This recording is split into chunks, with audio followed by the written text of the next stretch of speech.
Balak nang bumukod ni paring Lister ngayong may sarili na siyang pamilya. Sa ngayon, ang pinoproblema nila sa paglipat ay ang mga gamit na kakailanganin nila sa bahay. Siyempre, paglipat namin para kaming magsisimula ulit. Kinonsulta ko yung kaibigan ko interior designer na tulungan kami sa paglipat. Hindi naman nagkamali ang mag-asawa na humingi ng tulong sa kanilang kaibigan. Siyempre dahil nagsastart pa lang kayo, suggestion ko na abot kaya at dekalidad na monoblocks ang gamitin nyo. Bagay naman na silang ayunan ng mag-asawa. Alam mo Mars, dito sa sala area nyo, perfect dito maglagay ng isang Eurotex monoblock Casablanca love seat. Samahan nyo pa ng 2 Casablanca armchairs with center table.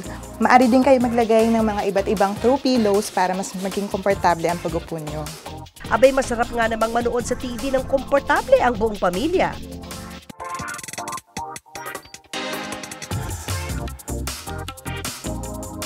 So dito naman sa dining area Mars, bagay dito ang Eurotex monoblock square table.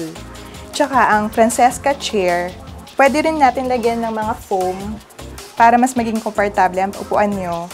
Tsaka kung may mga family gatherings tulad ng birthday ni inaanak kong si MM, pwede natin i-set up ng ganito para maganda. At para mas masarap ang kain, lalo na kapag may bisita.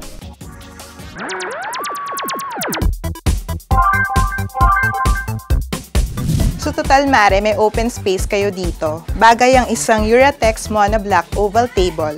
Samahan na rin ng colorful candy chairs, lalo na sa mga bisita tulad ng pagbisita ni Bianan.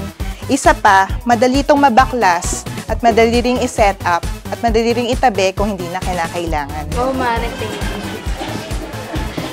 Maring Rochelle at paring Lister, siguradong malaking tulong ang naibigay sa inyo ni Amabel. Kita naman talaga na napaganda niya ang lilipatan ninyong bahay. Talagang nakatulong sa amin si Mabel.